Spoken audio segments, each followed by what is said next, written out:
Limbah domestik atau hasil pembuangan oleh manusia masih menjadi penyebab utama pencemaran air Sungai Musi dan anak Sungai Musi.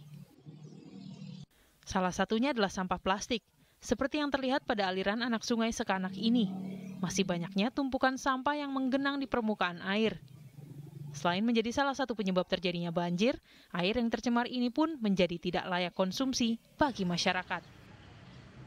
Dinas Lingkungan Hidup Kota Palembang memantau kualitas air sungai dan anak Sungai Musi Palembang dengan indeks pencemaran berada di status cemar sedang. Pemantauan ini dilakukan di 9 anak Sungai Musi, diantaranya Sungai Buah, Sungai Bendung, Sungai Aur, Sungai Kedukan, Sungai Sekanak, Sungai Ogan, Sungai Keramasan, Sungai Lambai Daro, dan Sungai Seriguna. Kalau air limbah domestik itu kan bisa dari pemukiman, bisa dari usaha kegiatan yang kategorinya air limbah domestik seperti itu. Dan juga mungkin kalau ada juga mungkin dari sampah-sampah juga yang masuk ke daerah anak-anak sungai ya kalau di sana. Pemerintah Kota Palembang terus bergotong royong dan menyosialisasikan kepada masyarakat untuk tidak membuang sampah sembarangan dan melakukan pembinaan terhadap pelaku usaha bagaimana cara mengelola limbah pembuangan kepada badan penerima agar memenuhi baku mutu lingkungan.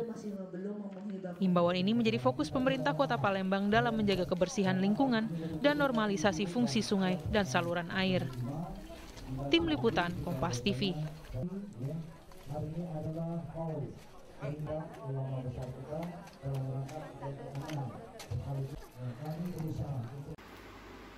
Halo, Assalamualaikum. Perkenalkan, nama saya Putri Maharani, NIM 120250098, Prodi Teknik Lingkungan, TPB 47, Institut Teknologi Sumatera. Nah, di sini aku bakal ngasih tahu kalian gimana sih cara mengolah limbah rumah tangga itu. Nah, apa sih limbah rumah tangga itu? Limbah rumah tangga adalah hasil buangan atau bahan sisa yang sudah tidak digunakan lagi dari hasil kegiatan manusia dalam skala rumah tangga. Nah, limbah rumah tangga ini berasal dari dapur, kamar mandi, cucian, limbah bekas industri rumah tangga, dan masih banyak lagi. Tujuan dari pengolahan limbah rumah tangga ini yaitu agar kita menghindari dari pencemaran lingkungan yang dapat mengakibatkan terganggunya kesehatan masyarakat di sekitar. Nah, sekarang aku bakal ngasih tahu apa aja sih kasus yang disebabkan oleh limbah rumah tangga ini untuk Indonesia. Contohnya, Wakil Lingkungan Hidup DKI Jakarta, Ali Maulana pada Kamis 13 September 2018 mengatakan bahwa 61% sungai di Jakarta masuk dalam kategori cemar berat pada tahun 2017. Kemudian angka ini meningkat pesat sebab pada tahun 2014 hanya 32% sungai yang mengalami pencemaran berat.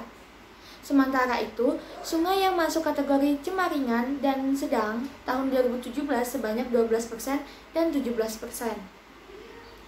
Dan khusus Sungai Ciliwung, Badan Pusat Statistik atau BPS Indonesia menyebutkan bahwa kualitas air Sungai Ciliwung yang mengalir di Jakarta tahun 2016 itu masuk ke dalam kategori cemar berat berdasarkan perhitungan di 24 titik sampling. Kemudian, data BPS ini pada tahun 2014 dan 2015 pun menunjukkan kualitas air Sungai Ciliwung tak berubah menurut penghitungan di 14 titik sampling. Setiap rumah memproduksi limbah rumah tangga setiap harinya. Mau tahu seberapa banyak? Limbah rumah tangga yang dihasilkan pada setiap orang pada setiap harinya yaitu 0,7 kg. Ini dibuktikan berdasarkan laporan Kementerian Lingkungan Hidup dan Kehutanan atau KLHK pada tahun 2017, di mana perharinya setiap orang hanya menghasilkan 0,7 kg sampah. Kemudian limbah rumah tangga ini terdiri dari limbah padat, limbah cair, dan limbah elektronik. Nah, di sini aku bakal ngasih tahu kalian gimana sih cara meminimalisasi limbah rumah tangga. Yang pertama itu, kita dapat mengurangi pemakaian energi listrik, kemudian kita mengurangi pemakaian pendingin ruangan, kita juga dapat meninggalkan kantong plastik, lebih baik kita membawa tote bag sendiri dari rumah saat kita mau berbelanja atau membeli sesuatu. Kemudian kita dapat mengolah sampah organik menjadi kompos. Kita dapat mendaur ulang sampah atau limbah yang sudah tidak terpakai.